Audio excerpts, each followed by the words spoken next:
بسم اللہ الرحمن الرحیم۔ گناہ گار اور توبہ۔ بنی اسرائیل کا ایک قصاب اپنے پڑوسی کی کنیز پر عاشق ہو گیا۔ اتفاق سے ایک دن کنیز کو اس کے مالک نے دوسرے گاؤں کسی کام سے بھیجا۔ قصاب کو موقع مل گیا اور وہ بھی اس کنیز کے پیچھے ہو لیا۔ جب وہ جنگل سے گزری تو اچانک قصاب نے سامنے آ کر اسے پکڑ لیا اور اسے گناہ پر آمادہ کرنے لگا۔ جب اس کنیز نے دیکھا کہ اس قصاب کی نیت خراب ہے تو اس نے کہا، اے نوجوان، تو اس گناہ میں نہ پڑ۔ حقیقت یہ ہے کہ جتنا تو مجھ سے محبت کرتا ہے اس سے کہیں زیادہ میں تیری محبت میں گرفتار ہوں، لیکن مجھے اپنے مالک کے حقیقی عز و جل کا خوف اس گناہ کے ارتکاب سے روک رہا ہے۔ اس نیک سیرت اور خوف خدا عز و جل رکھنے والی کنیز کی زبان سے نکلے ہوئے یہ الفاظ تاثیر کا تیر بن کر اس قصاب کے دل میں پیوست ہو گئے اور اس نے کہا، جب تو اللہ عز و جل سے اس قدر ڈر رہی ہے تو میں اپنے پاک پروردگار عز و جل سے کیوں نہ ڈروں؟ میں بھی تو اسی مالک عز و جل کا بندہ ہوں۔ جا، تو بے خوف ہو کر چلی جا۔ اتنا کہنے کے بعد اس قصاب نے اپنے گناہوں کی سچی توبہ کی اور واپس پلٹ گیا۔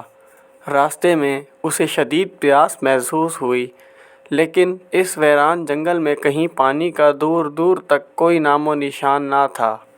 قریب تھا کہ گرمی اور پیاس کی شدت سے اس کا دم نکل جائے۔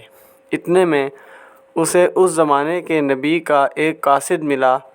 جب اس نے قصاب کی یہ حالت دیکھی تو پوچھا، تجھے کیا پریشانی ہے؟ قصاب نے کہا، مجھے سخت پیاس لگی ہے۔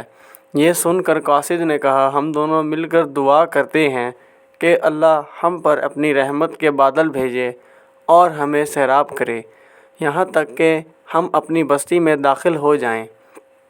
قصاب نے جب یہ سنا تو کہنے لگا، میرے پاس تو کوئی ایسا نیک عمل نہیں جس کا وسیلہ سے دعا کروں۔ آپ نیک شخص ہیں، آپ ہی دعا فرمائیں۔ اس قاصد نے کہا، ٹھیک ہے، میں دعا کرتا ہوں، تم آمین کہنا۔ پھر قاصد نے دعا کرنا شروع کی اور وہ قصاب آمین کہتا رہا۔ تھوڑی ہی دیر میں بادل کے ایک ٹکڑے نے ان دونوں کو ڈھانپ لیا اور وہ بادل کا ٹکڑا ان پر سایہ فگن ہو کر ان کے ساتھ ساتھ چلتا رہا۔ جب وہ دونوں بستی میں پہنچے تو قصاب اپنے گھر کی جانب روانہ ہوا اور وہ قاصد اپنی منزل کی طرف جانے لگا۔ بادل بھی قصاب کے ساتھ ساتھ رہا۔ جب اس قاصد نے یہ ماجرا دیکھا تو قصاب کو بلایا اور کہنے لگا، تم نے تو کہا تھا کہ میرے پاس کوئی نیکی نہیں اور تم نے دعا کرنے سے انکار کر دیا تھا۔ پھر میں نے دعا کی اور تم آمین کہتے رہے، لیکن اب حال یہ ہے کہ بادل تمہارے ساتھ ہو لیا ہے اور تمہارے سر پر سایہ فگن ہے۔ سچ سچ بتاؤ، تم نے ایسی کون سی عظیم نیکی کی جس کی وجہ سے تم پر یہ خاص کرم ہوا؟ یہ سن کر قصاب نے اپنا سارا واقعہ سنایا۔